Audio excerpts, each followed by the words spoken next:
Hi there, and welcome to One Idea Away, not just a podcast, but a community and ongoing conversation meant to inspire and empower individuals to live more fully, deeply, and consciously. Let's jump into today's episode right now. So I don't know if you've noticed out there, but the world is kind of changing a lot right now. In truth, we've probably been saying that now for decades, and even then, back decades ago, they were probably saying it about the decades prior to that. But I can tell you that it seems like in the last decade, let alone the last couple of years, they have really given us no reason to stop saying that change is everywhere. That is for sure. And one of the areas that's constantly changing is how we work and the role that our jobs play in our lives. I saw a recent report from Wakefield Research. It said that as many as 75% of Americans who are working a traditional 9-to-5 job are unfulfilled. 75% are unfulfilled. And as something that was put into Forbes magazine recently was that a full 90% of people believe that a rewarding and fulfilling job is a major factor in their overall happiness. So that's a major contributor to creating meaningful lives, and 75% of us are unfulfilled in this area. And so this is worth taking a look at how we work, how is it that we might be able to become more satisfied in what it is that we do, and how we can engage ourselves and our strengths. These are all really important questions for us to investigate. So along those lines, I wanted to get into a conversation about those changes that are going on right now and what conversation recently came up around this so that we could share some new perspectives, some new ideas, and see if we can look at work just maybe a little bit differently.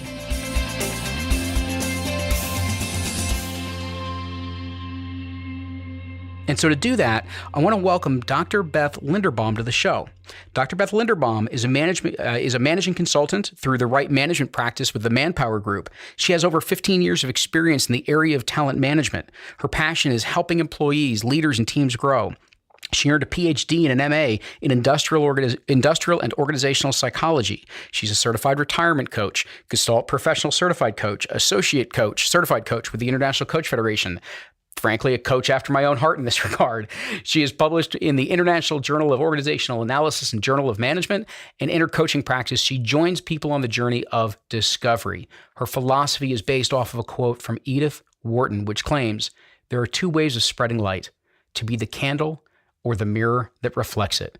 And I think Beth embodies this quite beautifully as she serves on the board of Big Brothers and Big Sisters for the past 9 years now, and has even been a mentor in that program for over 11 years now. So with that, Beth, I want to thank you so much for joining us here on One Idea Away. Luke, I'm happy to be here. Thanks for having me. Excellent. One of the things that you and I had started to chat about, which is what really caught my attention and kind of prompted the desire to have this conversation, was this thing called the gig economy. And it was not a phrase, it was not a pattern that I had seen before. And so I was curious if you could begin, kind of kick us off by sharing a little bit about what is the gig economy? What's meant by that? Sure.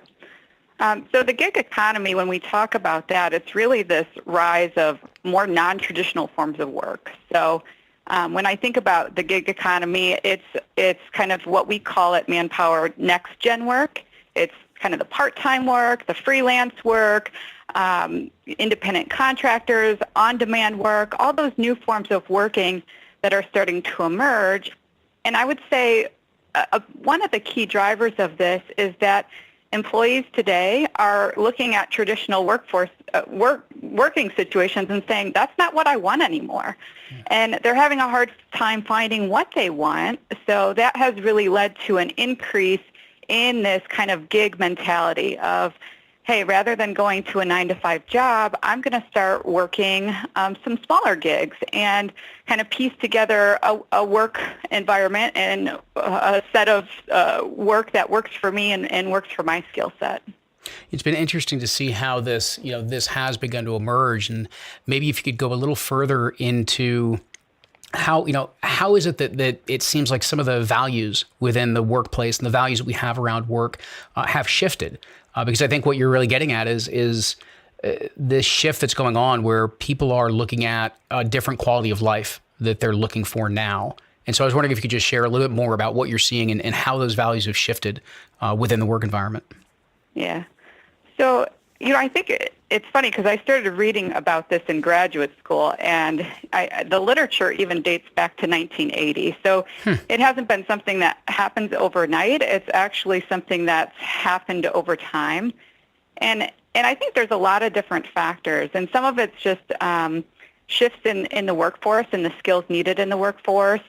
It's the global economy, like we have more access to jobs more than we ever had before. There's just new markets for jobs that weren't there before.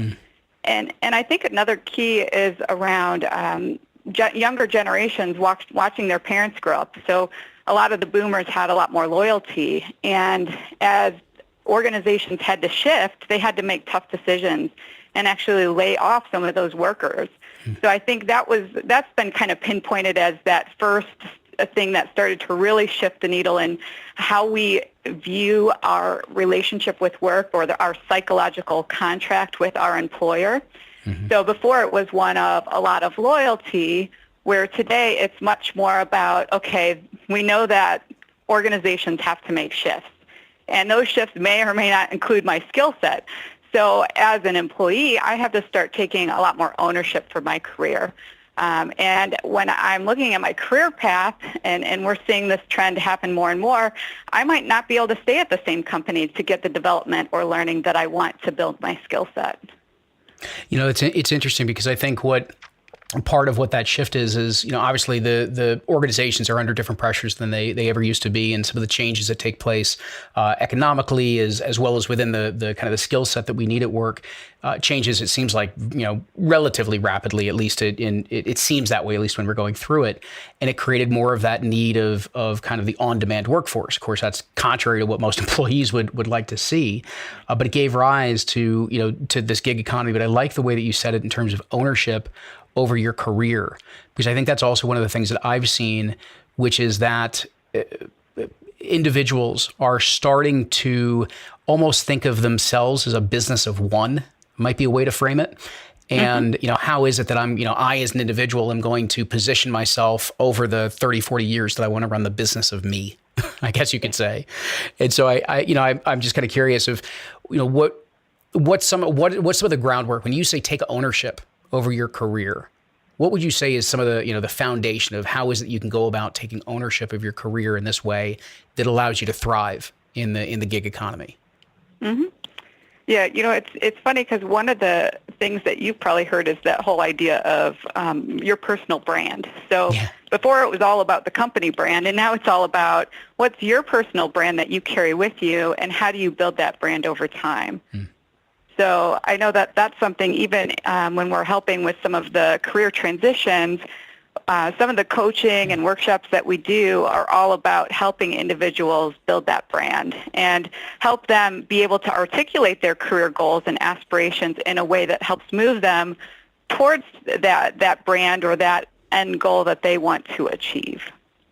So talk a little bit about that in terms of the direction. Number one, I guess, is helping them clarify what some of those goals and aspirations are. I think that's kind of my first question of how you help them begin to do that so that they feel really good and engaged by what those aspirations are. And then secondly, how do they approach this idea of shaping, their brand, thinking of themselves as a personal brand that'll enable them to achieve those aspirations? Yeah, so, it's interesting because I think part of it is taking time to reflect on kind of what brings you meaning and purpose and where you find fulfillment, as well as kind of what your strengths are as a person as well. So kind of like that idea of, and this is that idea of light that you talked about being the person who reflects light. I think part of it is really about helping people understand what is that light that they have to shine and how can they shine that more brightly. So, sometimes we do exercises like looking back at peak experiences in your career. So like, what are those times where you really found joy in your work? And what was it about those experiences that led to that? What kind of feedback are you getting from your colleagues around your strengths? And sometimes, your spouse, right? Like those are the people, or your partner, those are the people who are most honest with you. So what are they saying to you that might help you define what those strengths are and what you might be able to bring forward to an employer? And then I think I would just add, I think some of that also is different by generation these days. I was going to ask you about that. Yeah, please. Yeah. So when we've started to see this gig economy, we've started, and I kind of, generations, I have to just put a caveat, like they're a great tool and a framework, but it leads to so much stereotyping. Yeah, there's still stereotypes. Yep, absolutely. Yeah. So within every generation, there's so many individual differences that can't be accounted for, but we do see that there are some kind of typical stages of life or trends that you can look at by generation. So today, as we look at careers, when we look at millennials are really looking for things like career development, pay, learning. They're also starting to look for purpose in a way that younger generations traditionally haven't done. So, they're kind of at that early stage in their career looking for things. And I know that I was joking with my husband about all the YouTube spoofs about millennials. And you've probably seen them about, they show up for work and they hear like, oh, it's an 8 to 5 job. And they're saying, oh, I can't get up at 8 o'clock. I'll be in at 10 after I have my latte and, brew my kombucha or whatever it is. And there's kind of this perception of them. And, I think one of my clients sent me this article that I just loved, and it said, your millennials are your canaries. They're the ones, the canaries in the mine who are telling you early that there's no air, that this is not the job that people want to be in, because actually the things that millennials are asking for in work today are things that a lot of other generations are looking for. Yeah. So I think, I'll just kind of start with that. And then, as you progress in your career, there's different things that you might be looking for. So, Gen Xers, as you move into your late 20s and 30s, it can become more about spending time with your family. And what's interesting, people who are interested in that gig economy, it's not just women, it's men and women equally that are looking for that work-life balance. So I think that's neat to see that, and to me that kind of says maybe some of those traditional gender roles are starting to fall away a little bit, because we have men and women alike looking for, hey, I just want to spend time with my family. Yeah. And then, as you progress and get closer to, your late 30s, 40s, then it becomes more about how do I get more meaningful work and really be appreciated by my employer. And so those are some of the things you start moving towards until you get to that kind of boomer age or retirement age where you really are saying, hey, I'm really looking more for meaning, or maybe it's to supplement a pension or other retirement income. But there's some kind of shifting values that happen over time. And I think that somewhat drives some of the reasons that people might turn to gig work. Well, I think, that's interesting, because I think, and I know this comes back from some prior conversation that you and I had, I think it's the generational side, and also what you just described, which is understanding where you are in kind of the cycle of life, right? What stage of life do you happen to be in? And, I can speak for myself. When I went into and made this decision to join this company called IPEC, the institute that makes all of this possible for me, it was to take a risk. And it was very risky to come in as a partner. It was not something that was quite as proven out. And I'd made a couple of job shifts, but I was also a lot younger. I was just finally now expecting my first child, but I had a certain degree of risk that I could take within that realm. Whereas if you had asked me, several years later, and even at the stage of life I am now, there's a little bit more of that stability that I'm going to seek. Exactly as you described. It's more about spending some time with the family, making sure you're putting college money away. I've got a little daughter. I've got to worry about weddings in the future, all these types of things that'll be out there. And then, of course, as you reach that retirement side, it looks different, because honestly, I Beth, I don't know for you, but I know a lot of the individuals that I know that are beginning to move towards that retirement probably isn't even the right word to use for most of them. Yeah, most of them are still working. Yeah, they in some capacity. In some capacity, it may not look the same. It may not be the 9 to 5 grind or climbing the corporate ladder. It may look very different, but retire probably isn't quite the frame for a lot of them, at least not quite yet. One of the things I wanted to come back to, though, which I really think is interesting, is twofold. One is that perspective that millennials are kind of that canary, as it were. They're really just starting to speak up about things that most of us really do have in the back of our minds or already feel in some way. And I think what you tied it to is specific for millennials. I've certainly seen this with individuals I've worked with, is that desire to tie into their belief systems and meaning and purpose a lot earlier on in life seems to be much more present. And so I guess part of what you described in terms of somebody looking at their personal brand is looking at peak experiences, looking at the gifts, what was around you, who was with you, that side of it. I'm curious, what are some approaches that you have for helping people to dig deeper into what do they really believe and what is it that they really value? Because I have found that that's not something people consciously explore all that often. Honestly, I think one of the things is just carving out the time for yourself to do that, right? So in today's workforce, it is this kind of run harder, run faster mentality. And I think it's easy to get caught up in that whirlwind and not carve out that time for yourself to say, what's my why?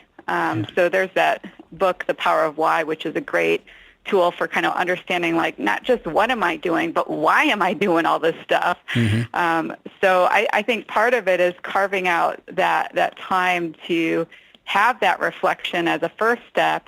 And then, there's always assessment tools and things that you can use. We use tools like the Berkman and Hogan with some of our candidates and participants that we work with. And some of that can be a nice look in the mirror. Some of it's just about starting to see ourselves with clearer eyes.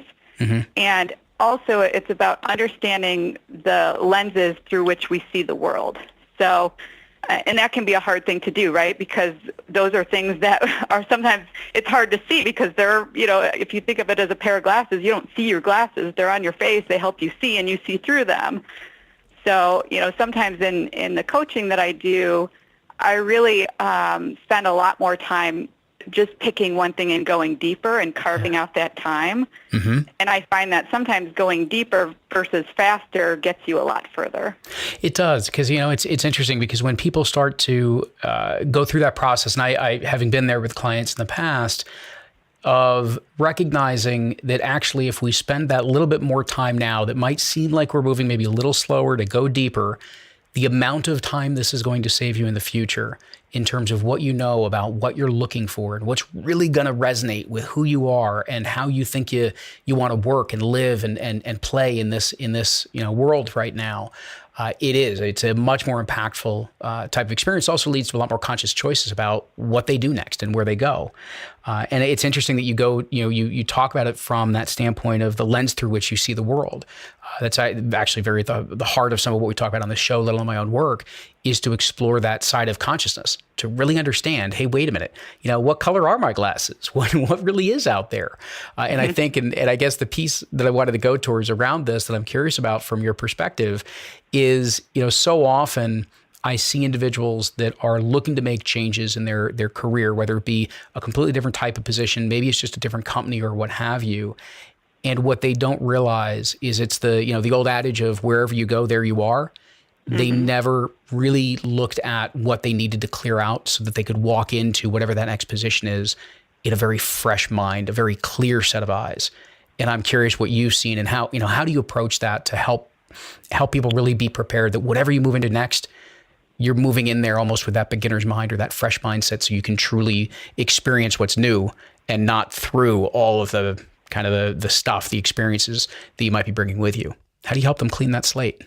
Well, I think that's a tough thing, right? Because and there's a lot of risk involved making those leaps, right? You know from personal experience of making the career choices that you've made along the way. So I think that's part of just kind of the gig economy that we're talking about. When we did some survey work, it said that 87% of people, and this is like 10,000 people in 12 countries, are interested in that. But at the end of the day, this is a kind of a slow-growing trend. And I think part of it is the personal risk that you have to take on when you start moving towards a non-traditional work format. So, I mean, that is what this is. It's kind of counterculture. It's going against the grain of I'm going to wake up and clock in to my job and then clock out and come home, which, these days it's not always just an 8-hour day. Sometimes it's a 10-hour day that you're working. And you have to make some tough choices. And I think part of that is kind of going back to being willing to slow down and kind of be kind to yourself in the process, right? Like, just understanding that it is a process of kind of figuring out where you should go and where to be, and kind of being patient with yourself as you figure it out. And then I think part of that, as you start that, is maybe looking for ways to explore those options that it's maybe not the big leap, but it's little leaps. Like, hey, I'm going to go talk to someone who's done this before. Or I'm going to start setting aside money to start my own business. So what are those small steps that you can start taking so you're not trying to kind of eat the whole piece of pizza at the same time, right? Take a small bite and chew it and then see where that gets you.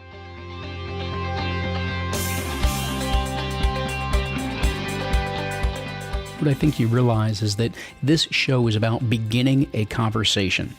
That's why from week to week, we're sharing the stories and insights, the wisdom and the practices that come out of these interviews and these extraordinary guests, because it's about how do we move that forward.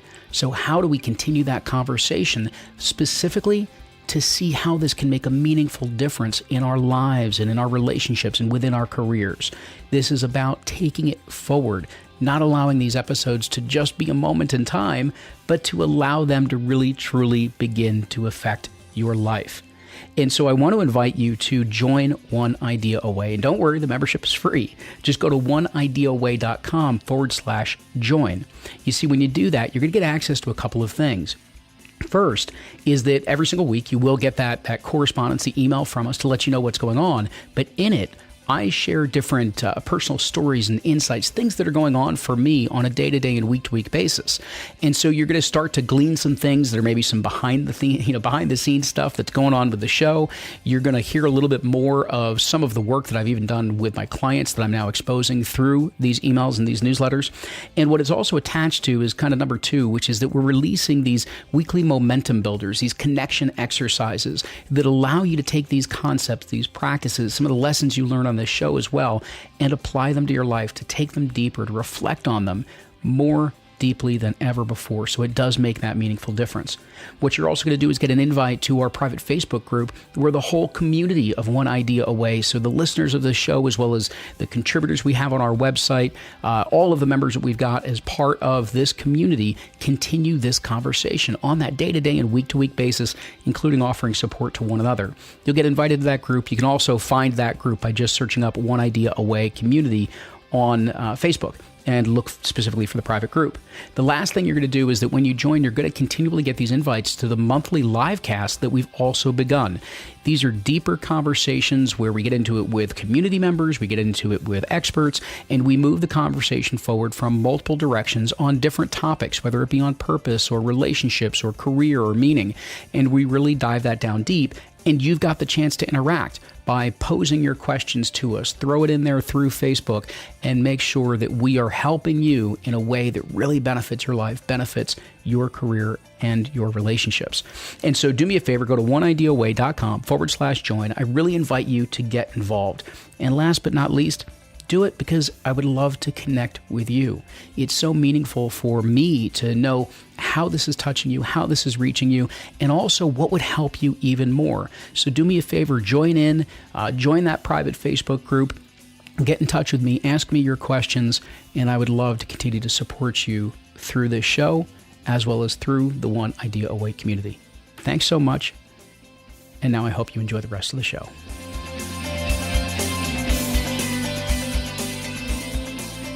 Well, I really appreciate that perspective because when we do look at it from that standpoint of the process, the larger timeline that we might be on, and what are the little leaps along the way that we can make in the direction of where we want to be, I think it's one of the things that so many of us forget, right? We create this beautiful dream and vision of this is where it is that we want to be, and then we start measuring ourselves against achieving it today. We give ourselves no time lag to actually put all of these pieces in place to go about achieving these things and building the foundation for it, let alone putting something in place that is really, truly non-traditional, that doesn't have the same type of quote unquote stability that others may be seeking or prefer.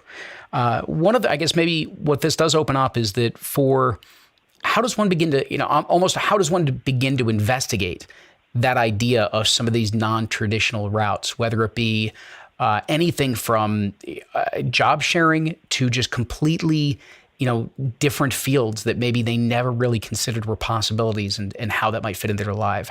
Where would you begin? Where do they begin that type of search? I think there's a lot of different ways that you can start exploring that, but I would say, Google research and things like that will get you so far. A lot of what we have found in our career development work is it's really about building your network and getting out there, kind of understanding exactly what you want, or, approximate, right? You don't have to say, I want this exact job title or this thing. It might be like, hey, I'm looking for work that allows me to have an impact on children, or I'm looking for work that allows me to, have some work-life flexibility, but, maybe drive results for an organization. So, part of that is getting really crisp so that you can articulate that in a very clear way. And then the other piece is getting out there and starting to explore your options. Informational interviews, just reaching out to your network, attending events that might be in the field that you're interested in pursuing, talking to people who might already be doing that. So I think all of those are great ways to start exploring. But I think I think the first step is just making the decision to explore, right? You don't have to, it reminds me of writing my dissertation. Like, it's not something that happens overnight. Like, every day you wake up, and I told people, you don't even have to spend the whole day on it. Like, it's not even like having a full-time job. If you could just do 2 hours a day, and that's it for a whole year, you would eventually get it done. But yeah, it's kind of just taking those first steps. And I like the simple kind of almost curiosity of looking at it from the standpoint of exploring, right? It's that, if we have that chance, we give ourselves that permission to, make just a couple of these little leaps. We can explore, we can investigate, we can go have a lot of conversations. Really, I think, important point about getting out to events or conferences that might be in a particular area, if you already know this might be where you want to head, or maybe something that brings a couple of different types of disciplines together. I think of some of maybe the more entrepreneurial summits that are out there, where you've got IT and marketing and social media and writing. You've got all these different disciplines that come together, so you can start to see, what do you respond to? What don't you respond to? And then you've got that ability to investigate further and talk to more people once you kind of hone in more on where you're at. I think that's some really important perspective to consider there.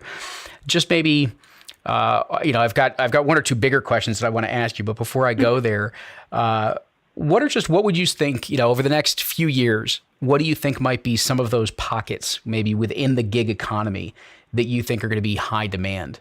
If somebody was looking, I want to make a change, but I want to make sure it's something that's going to match up with where the market's going, what would you say would be 3 or 4 fields that they might want to take a look at?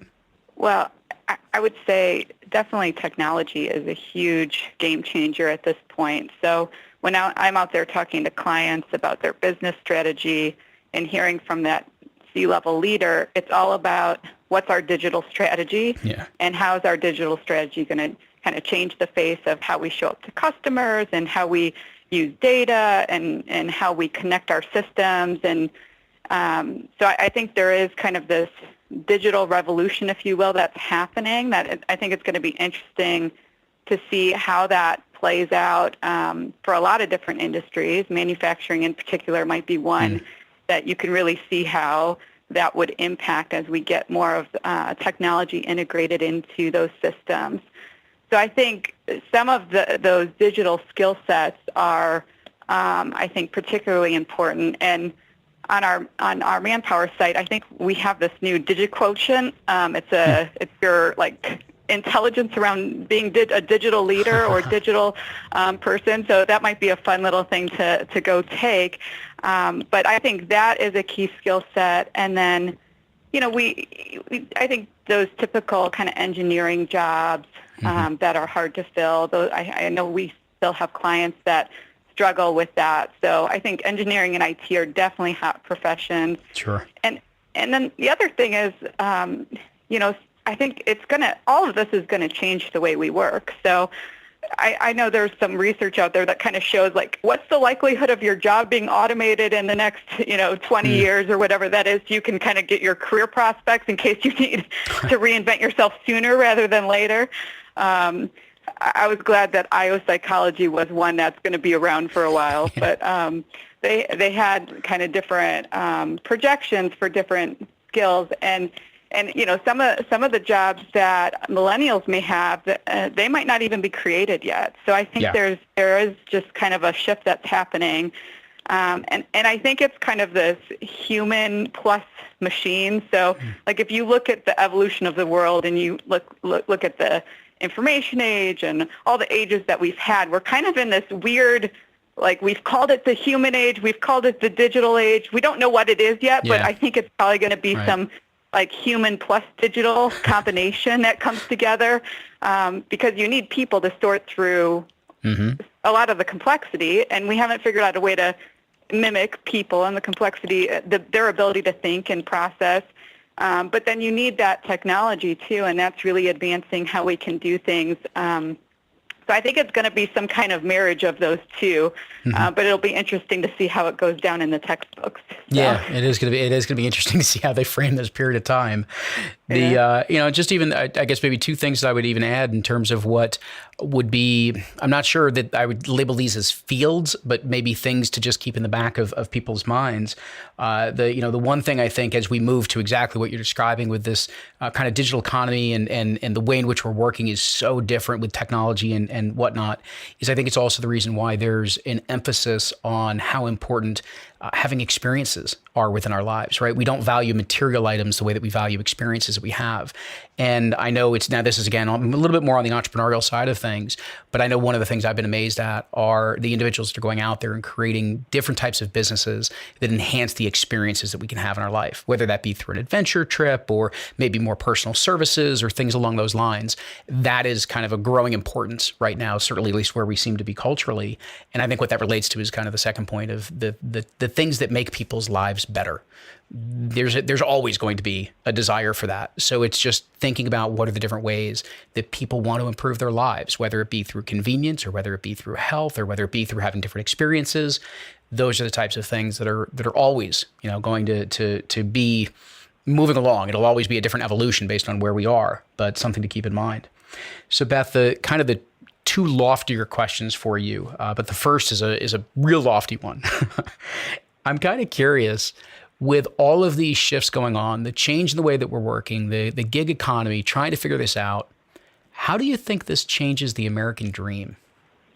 Well, I think some of it depends on who you are and where you are, right? So, and I'm going to think about that for a minute. So the American dream, I think part of it is going to come down to people kind of wanting that flexibility. So, it's great to come and have a job and do all these things, but I think part of it is going to be coming back to that meaning and purpose. So I feel like there's this weird shift happening right now. So organizations are going through this, we need to grow, we need to run faster, we need to run harder. And the way that's playing out in the organization itself is actually creating environments that in the long term won't build sustainable performance. Yeah. So I think there's going to have to be some kind of counter movement to that. And some of my clients have started to move in that direction when they look at their talent programs and look at, okay, rather than doing everything online and really quick, like how do we go back to face-to-face? How do we go back to having more meaningful coaching conversations? So I think in terms of the American dream of, coming and having, I think that's still going to be alive and well, but it's going to be, I think, wanting not just the success, but the purpose and the life satisfaction that comes with it. And I mean, even when you look at trends in like health, right? Like we're starting to realize we need to eat healthier, like our diet is terrible. And, even though our health care is there, it's more sick care than health care. So I think we're starting to see a focus of kind of looking at the whole person, and it's not just about that material success, but it's also about finding that fulfillment as well. Yeah, I like that, and I like that framed as kind of looking at that whole person And, kind of for each of us, how much of it that the American dream has always been predicated on, the more traditional forms of success, the job, the income, the, house in the burbs with the white picket fence, whatever it's supposed to be for each of us. Right.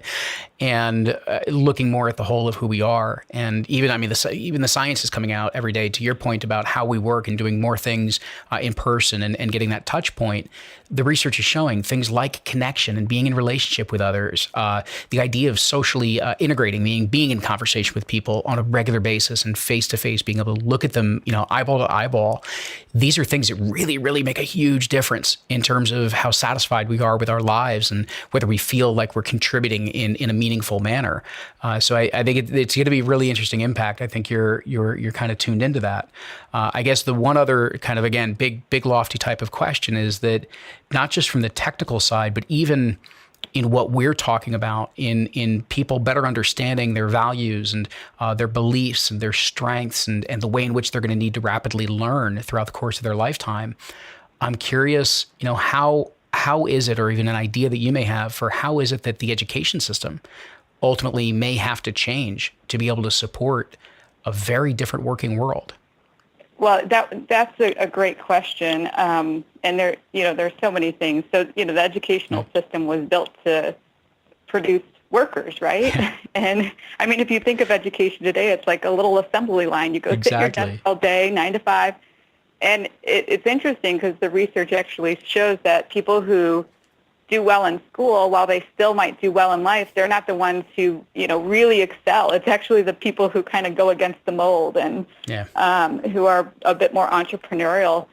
So, if you look at our educational system today, I think, unfortunately, it's all about test results in a lot of sense. So I think it's going to have to go back to, okay, let's not just focus on the data and technology as a learning tool, but kind of going back to all those things that we're talking about for work too, about how do you help kids find meaning and purpose. And I love that our school does the 7 habits for kids. So they start very early, the leadership skills early on, and teaching them not just how to be smart at school, but how to be creative and how to be a good citizen, and really going beyond just that required curriculum.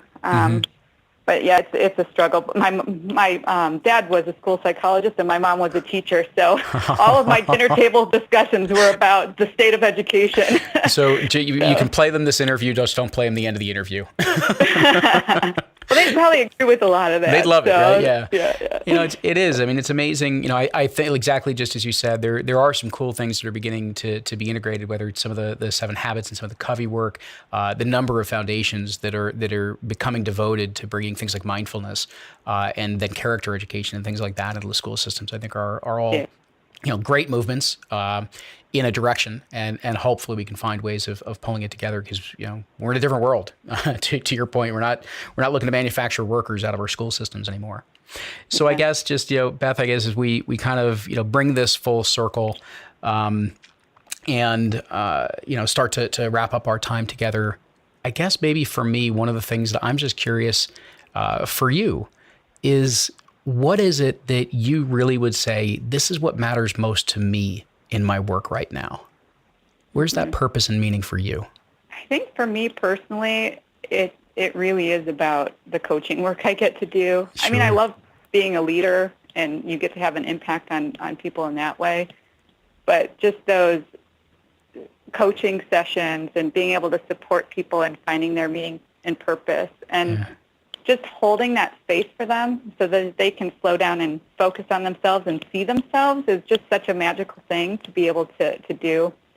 Although I had one coachee send me a hilarious link. She said, "This is what my coaching session was like." So I was like, oh no, what is this YouTube video? And it was all about how lobsters grow new shells. And it was like, oh, well, a lobster knows they need to grow a new shell because they start feeling pain. And it was talking about how this is the signal to grow a new shell. So then if they went to the doctor, they'd probably get a Xanax, and they'd never feel the pain, and they'd never grow a new shell. And And so it's all about how the beauty of how the lobster grows the shell and how it's kind of painful. So I said, either my coaching really helped her grow or it was very painful. I'm not sure which one.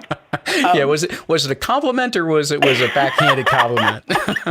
Yeah, I think she extended her coaching, so I think it was a good thing. But, yeah, absolutely. But it was kind of sweet. But I mean, those are the moments that I think make a difference. And I think going ahead, I guess, in leadership roles, one of my goals is to create cultures that allow that to happen on a more regular basis. And I think employers need to move in this direction because right now, a lot of them are consumers of talent, and all their engagement tours are saying, like you started with, we're not engaged. We don't feel great about this. We want career development. We want all these other things.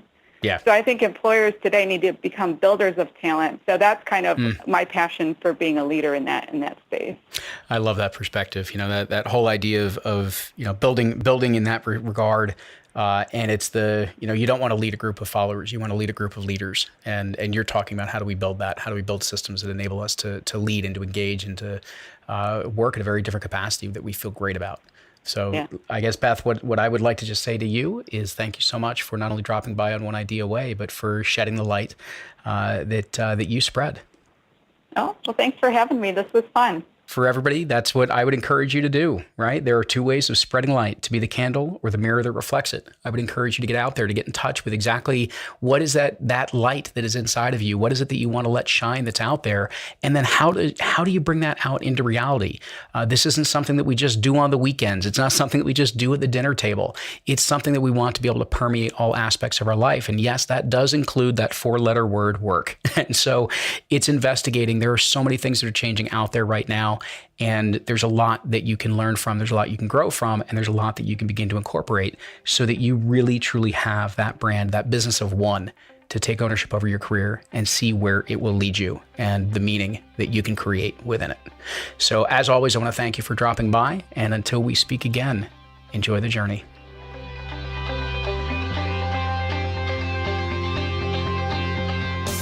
Thanks for listening to today's episode. If you really enjoyed it, do me a favor, let us know. You can keep the conversation going and send us a message on our Facebook page, which is simply One Idea Away. Go ahead and tag me in the post or even just direct messages.